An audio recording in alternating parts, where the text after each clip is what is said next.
नमस्कार, मैं अंकित पटेल आप लोग का स्वागत करता हूं फिर से इस सीरीज 247 पे। और जैसा कि आप लोग को पता है, ये प्राचीन भारत की सीरीज चल रही है जिसमें से हम लोग पहले 4 लेक्चर कर चुके हैं। ये 5वां लेक्चर है। और पिछले क्लास में हम लोग बात किए थे मानव के विकास की।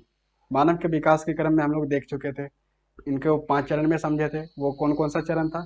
तो रामापिथेकस था, ऑस्ट्रेलोपिथेकस, होमो इरेक्टस, नियंदरथल और होमोसेपियंस। ठीक है। तो इसको समझ करके हम लोग इसके उपकरण की बात भी कर चुके थे कि जैसे ऑस्ट्रेलोपिथेकस की बात करते हैं तो इसमें उपकरण की बात करें तो हम लोग बात करते हैं चॉपर चापिंग की। ठीक है। तो इस तरह की कई सारी चीज़ें।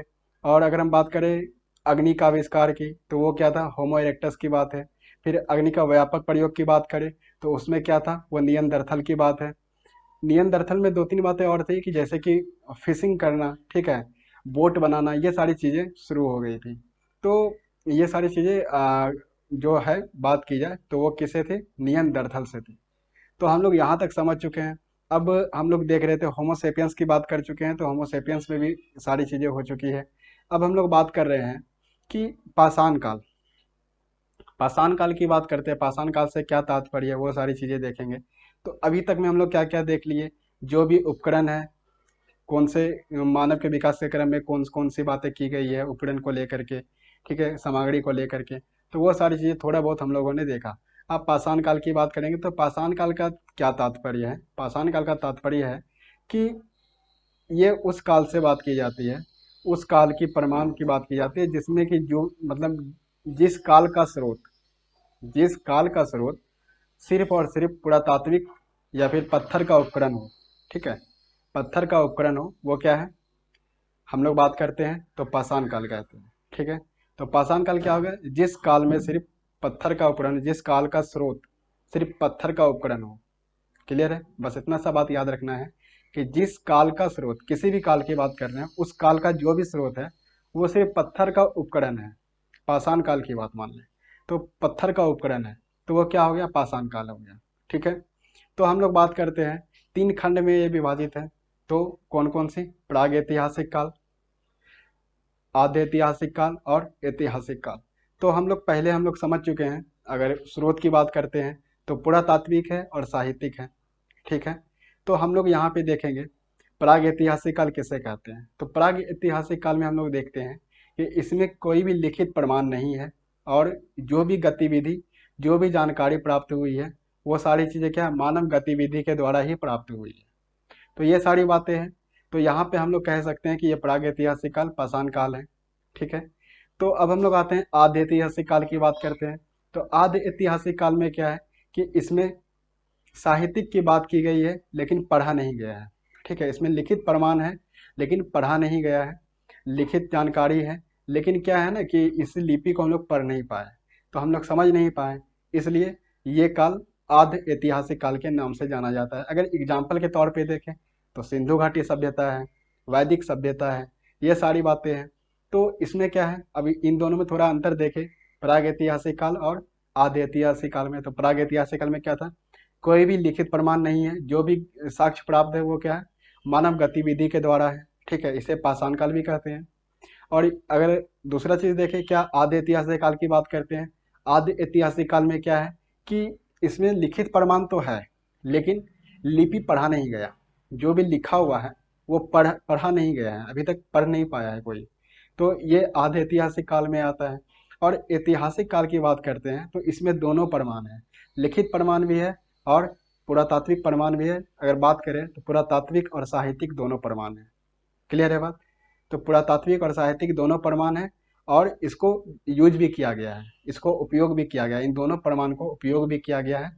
तो इसे हम लोग क्या कहेंगे? ऐतिहासिक काल। क्लियर है बात?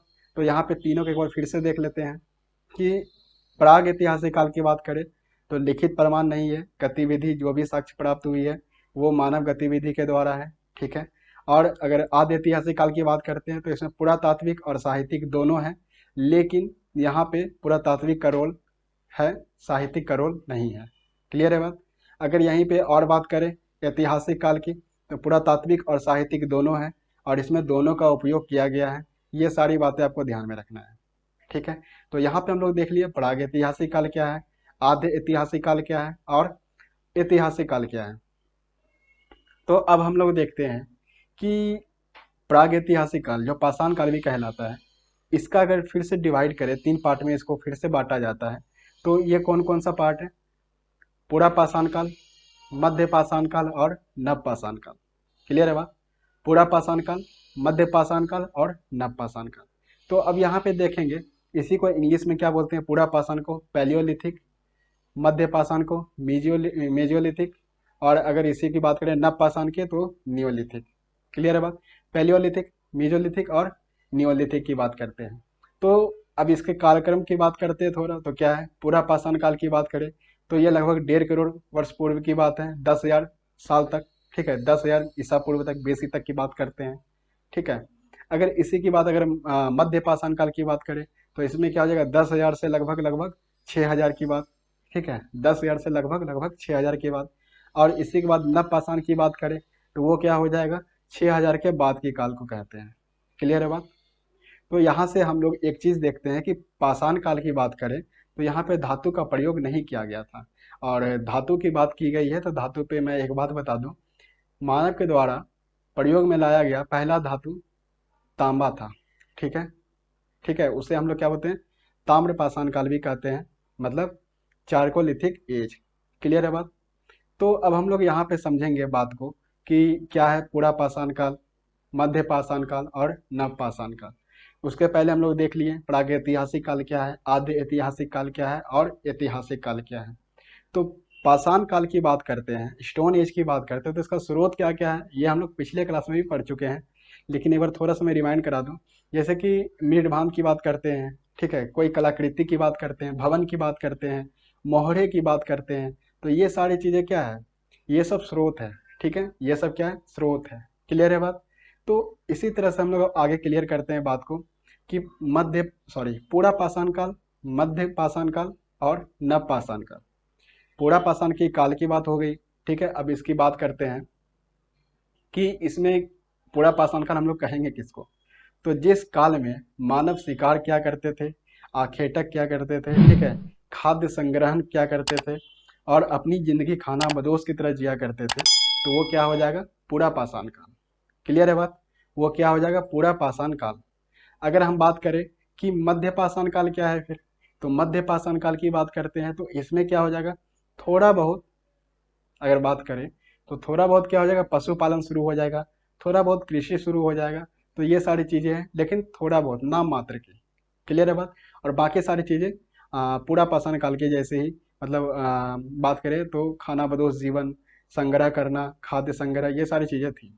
क्लियर है बात? तो अब हम लोग बात करते हैं नव पाषाण काल का। तो नव पाषाण काल में देखें तो ये बहुत आगे तक विकसित हो चुके थे। यहाँ पे क्या हुआ था हम लोग देखें तो क्या हुआ कि 50%, कम से कम 50% लोग कृषि करने लग गए, पशुपालन करने लग गए। अब ये काम करने लग गए तो कहीं ना कहीं उसे अस्थायी होना जरूरी था, एक जगह रुकना जरूरी था। ठीक है, तो यहाँ पे अब हम लोग देखेंगे घर का जो आवास का अगर बात करें तो आवास का भी यहाँ पे निर्माण होने लग गया नव पाषाण काल में। तो ये सारी चीजें थी। ठीक है, तो अब हम लोग देखते हैं, जैसे कि बात करें कि नव पाषाण काल में आग का व्यापक प्रयोग शुरू हो गया। आग का मतलब बहुत बड़े स्तर पे हम लोग प्रयोग करने लग गए हैं। फिर उसी तरह अगर बात करें आग की खोज कब हुई थी, आग का आविष्कार कब हुआ था, तो वो पूरा पाषाण काल की बात हो जाएगी। क्लियर है बात? तो अगर इसको हम लोग लिंक करें कि मानव के विकास के क्रम में अगर जो भी हम लोग देखे थे 5 चरण को, तो वो कौन सा चरण आता है? जैसे कि हम लोग बात करते हैं पूरा पाषाण काल की, तो इसमें आग की खोज हुई थी। ठीक है, तो आग की खोज हुई थी, जैसे कि निम्न पूरा पाषाण काल है। तो अगर बात करते तो ये क्या हो जाता है? अगर हम बात करें तो ये क्या है? होमो इरेक्टस। होमो इरेक्टस। और इसी की अगर बात करें नव पाषाण काल की, ठीक है, नव पाषाण काल की अगर यहाँ पे देखें कि व्यापक प्रयोग शुरू हो गया था आग का। ठीक है, मध्य पाषाण काल में भी थोड़ा बहुत शुरू हुआ था आग का प्रयोग, और नव पाषाण काल में भी। तो ये सारे जो काल थे ये क्या था? नियनदर्थल की बात। ठीक है, नियनदर्थल, और इसके बाद तो आता है होमोसेपियंस, तो वो लगभग 32,000 साल पहले की बात है। तो ये सारी बातें चलने लग गई। तो इसके अकॉर्डिंग आप लोग काल निर्धारण कर सकते हैं। समझ रहे हैं बात को? अपने माइंड में इसका फ्लो चार्ट बना सकते हैं कि किस तरह से ये लिंक है और किस तरह से इसका काल, क्योंकि हिस्ट्री का जो काल होता है, हिस्ट्री का जो समय की बात करते हैं, समय अवधि की बात करते हैं, वो हमेशा लगभग में मान के चलते हैं। ठीक है, बेसिक की बात करते हैं, लगभग में मान के चलते हैं। ठीक है, ये बात माइंड में क्लियर रखिए, कहीं कुछ हो कहीं कुछ हो, इस तरह की बातें होती हैं।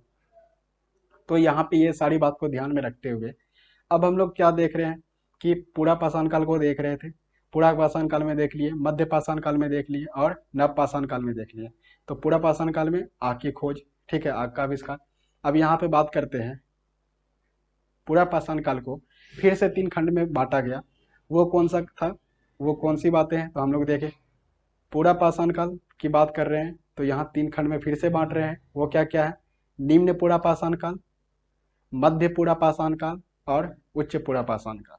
क्लियर है बात, निम्न पूरा पाषाण काल, मध्य पूरा पाषाण काल और उच्च पूरा पाषाण काल। तो निम्न पूरा पाषाण काल की बात करते हैं, पूरा पाषाण काल के 3 खंड की बात कर रहे हैं। पूरा पाषाण काल के 3 खंड की बात करें तो क्या क्या है, निम्न पूरा पाषाण काल, मध्य पूरा पाषाण काल और उच्च पूरा पाषाण काल। इसको अगर हम लोग लिंक करें मानव के विकास के क्रम में लेकर के, तो कैसे लिंक करेंगे, तो अगर हम बात करते हैं निम्न पूरा पाषाण काल, तो ये क्या ऑस्ट्रेलोपिथेकस के काल की बात हो रही है और होमो इरेक्टस, ठीक है, ऑस्ट्रेलोपिथेकस और होमो इरेक्टस की काल जो है वो निम्न पूरा पाषाण काल की है। और मध्य पूरा पाषाण काल की बात करें तो वो कौन सा है, तो नियंदरथल, जहाँ पे आग का व्यापक प्रयोग शुरू हो चुका था। समझ रहे हैं बात को, तो ये सारी बातें हैं। अगर इसी तरह से हम लोग बात करें होमोसेपियंस, तो होमोसेपियंस उच्च पूरा पाषाण काल, ठीक है, होमोसेपियंस उच्च पूरा पाषाण काल। अब ये निम्न पूरा पाषाण काल, मध्य पूरा पाषाण काल, उच्च पूरा पाषाण काल, ये किसका डिवाइड था, तो ये डिवाइड था पूरा पाषाण काल का। ठीक है, पूरा पाषाण काल, मध्य पूरा पाषाण काल, नव पूरा पाषाण काल, ये किसका डिवाइड था, तो ये था पाषाण काल का। क्लियर है बात, तो ये सारी टेबल आपको ध्यान में रखनी है और इस तरह से आपको मानव के विकास के क्रम को लिंक करके चलना है। और इसके उपकरण की बात कर दी गई है, जो भी बातें हैं, जैसे चॉपर चापिंग की बात की जाती है, ठीक है, और हस्त कुठार की बात की जाती है, और कई सारे खुरचन की बात की जाती है, खुरचने वाला मतलब मिट्टी को खुरचने वाला, वो सारी चीज़ें। तो ये सब को हम लोग देखते हुए आगे चलते हैं और आगे की बात करेंगे। तो हम लोग यहाँ पे इस क्लास को यहीं पे रोकेंगे, ये पाषाण काल की बात हो चुकी है। अब हम लोग आगे देखेंगे, इसमें और भी कुछ कई बातें हैं, तो हम लोग अगले क्लास में इसको कंटिन्यू करेंगे। ये धन्यवाद।